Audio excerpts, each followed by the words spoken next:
कल अपन ने देखा था कि 6.7 जो प्रमेय है उसके अंदर अपन ने प्रूव किया था कि एक त्रिभुज के तीनों कोणों का योग है वो कितना होता है 180 डिग्री। इसकी नेक्स्ट प्रमेय है वो 6.8 है।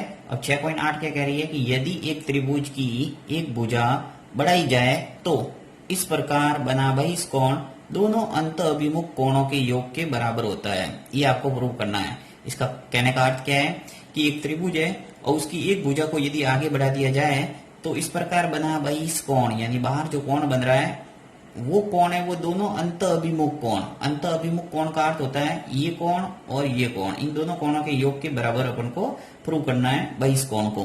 तो चलिए इसको प्रूव करते हैं कि किस ढंग से ये प्रूव होगा। ये भी परीक्षा की दृष्टि से काफी इंपॉर्टेंट है, उसको ध्यान से देखना। सबसे पहले वही कल अपन ने लिखा था, दिया हुआ है तो यहाँ पर भी लिख लेते हैं दिया हुआ है। ये भी चित्र है वो परीक्षा के अंदर बना हुआ नहीं आता है, आपको बनाना पड़ेगा। तो ध्यान से देख लो किस ढंग से बनाना है। दिया हुआ है, अब दिया हुआ है के अंदर आप सिंपल सा लिख लो एक त्रिभुज, एक त्रिभुज जिसका नाम दे दो पी क्यू और आर। एक त्रिभुज पी क्यू आर जिसकी भुजा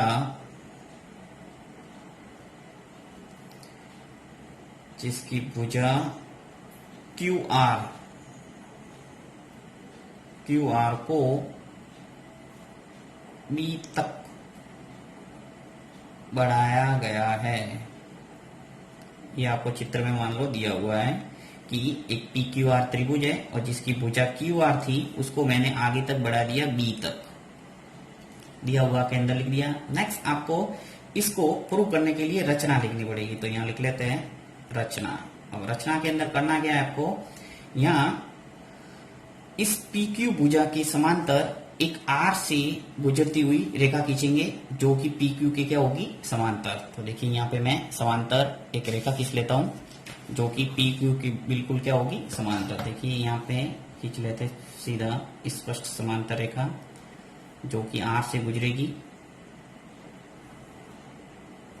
ये मैंने रेखा खींच ली और इसका नाम भी दे देते हैं, यहां पर नाम दे देता हूं ए। अब यहां पे देखिए जो पी आर बी था ये कोण है वो दो कोणों में डिवाइड हो गया, एक तो ये कोण एक ये कोण। तो इन सभी कोणों का पहले मैं नाम दे देता हूं एक बार। मान लो ये है वो 1 है, ये 2 है, ये 3 है। आप अपने हिसाब से कोई भी नाम दे सकते हैं, कोई जरूरी नहीं मैंने दिया वही देना है। 1 2 3 यहां दे देते हैं 4 और यहां दे देते हैं 5। ये सभी नाम मैंने अपने हिसाब से कोणों का दे दिया ताकि अपन को प्रूव करने में आसानी रहे। रचना के अंदर मैं लिख लेता हूं जो भी मैंने यहाँ रचना की है। मैंने किया है कि जो आर ए यानी जो आर ए है वो समांतर खींची है किसके, इस पी क्यू के। तो यहाँ लिख लेता हूँ आर ए समांतर पी क्यू खींची, बस इतना सा लिख लो। ये अपन ने काम किया है। अब जो प्रूव करना है वो लिख लेते हैं कि सिद्ध क्या करना है। सिद्ध करना है अपन को कि बहिष्कोण है वो बराबर होगा अंत अभिमुख कोणों के योग के बराबर। तो बहिष्कोण है वो क्या है, देखिए यहाँ पे बहिष्कोण है वो दो कोण मिलके बहिष्कोण बन रहा है कि जो कोण 4 और कोण 5 ये जो दोनों कोणों का योग है वो दोनों अंत अभिमुख कोण यानी कौन से 1 और 3 इन दोनों कोण के योग के बराबर लाना है। तो कोण जो 4 प्लस कोण 5 है, कोण 4 प्लस कोण 5 ये बराबर आना चाहिए कोण 1 प्लस कोण 3। ये आपको प्रूव करना है। अब प्रूव करने के लिए वही सबसे पहले लिखेंगे उपपत्ति। तो यहाँ पे लिख लेते हैं उपपत्ति, इसके अंदर प्रूव होगा। और प्रूव करने के लिए देखिए यहाँ पे आपको दो समांतर रेखा और एक तिर्यक रेखा वाला नियम लगाना है। तो दो समांतर रेखा कौन सी है कि जो पी क्यू है वो समांतर खींचिए अपन आर ए के, और यहाँ पे तिर्यक रेखा वो किसको बना सकते हैं, एक बार क्यू आर को एक बार पी आर को बनाएंगे। तो यहाँ पे मैं लिख लेता हूं चूंकि पी क्यू समांतर है किसके, आर ए के, यानी पी क्यू जो भुजा है वो किसके समांतर है, आर ए के। चाहो तो इसको आगे बढ़ा के पॉइंट के रूप में बना सकते हैं जिसके आपको स्पष्ट समांतर रेखाएं नजर आएगी। तथा एक बार मैं तिर्यक रेखा किसको बनाता हूं, क्यू बी को। क्यू बी एक क्या है, तिर्यक रेखा है, तिर्यक रेखा है। जब पी क्यू समांतर आर ए होगी और क्यू बी जब तिर्यक रेखा होगी तो यहाँ पे देखिए कोण एक है वो किसके बराबर हो जाएगा, कोण 4 के, क्योंकि संगत कोण क्या होते हैं, समान। तो यहाँ मैं लिख लेता हूं कोण 1 बराबर होगा कोण 4 के, कौन से नियम से, संगत कोण। संगत कोण बराबर होते हैं इसलिए मैंने बराबर कर दिया, कोण 1 बराबर कोण 4, समीकरण नंबर 1। वापस मैं क्या करता हूं, पी क्यू को समांतर बनाता हूं आर है और यहाँ पे तिर्यक रेखा को चेंज कर दूंगा जिससे मेरे पास एक नया समीकरण बनेगा। यहाँ लिख लेता हूं वापस, चूंकि जो पी क्यू समांतर है आर ए तथा अब तिर्यक रेखा बनाते हैं अपन पी आर को, तो पी आर एक क्या है, तिर्यक रेखा, पी आर एक तिर्यक रेखा है।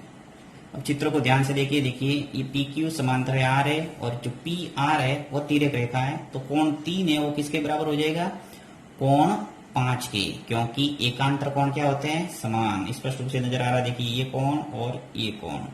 तो यहाँ पे मैं लिख लेता हूं कि कोण जो 3 है वो बराबर हो जाएगा कोण 5 के, कौन से नियम से, एकांतर कोण समान होते हैं। तो समीकरण नंबर 2।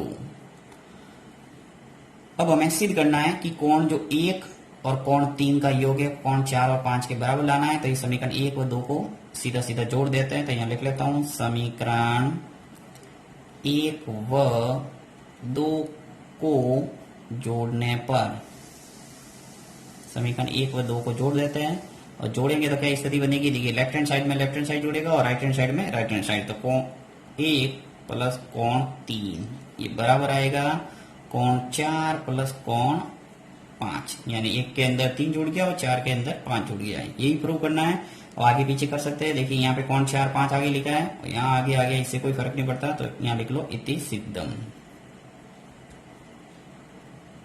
तो ये है कि किसी भी त्रिभुज का जो बहिष कोण है वो अंतःअभिमुख कोणों के योग के बराबर होता है। अब देखिए इसका प्रयोग है वो आगे सवालों के अंदर होगा, इसका ध्यान रखना पूरा। कैसे प्रयोग होगा, देखिए यहाँ पे आपको मान लो परीक्षा के अंदर आएगा कि यहाँ पे 2 कोण दे रखे हैं, आपको सीधा सीधा पूछ लिया कि इस कोण का मान ज्ञात कीजिए x के रूप में।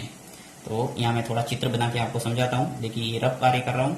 मान लो एक त्रिभुज आ गया यहाँ पे और इस कोण का मान आपको पूछा, जैसे x का मान ज्ञात कीजिए और ये कोण आपको दे रखे हैं दोनों, तो इसका मान आपको पता होना चाहिए इस नियम से कि इन दोनों कोणों का योग है वो इसके बराबर होता है। यानी मान लो ये 30 डिग्री है और ये 40 डिग्री है, तो 30 और 40 मिलके कितने हो जाएंगे 70, यानी कि x का मान कितना आएगा 70 डिग्री।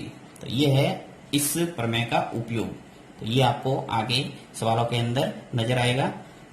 अब ये सवाल आपको कैसा लगा है इसके बारे में कमेंट बॉक्स में बताना मुझे, और यदि आपको कुछ समझ में नहीं आया है तो कमेंट बॉक्स में लिखना, वापस इस प्रमेय को मैं एक्सप्लेन करूंगा।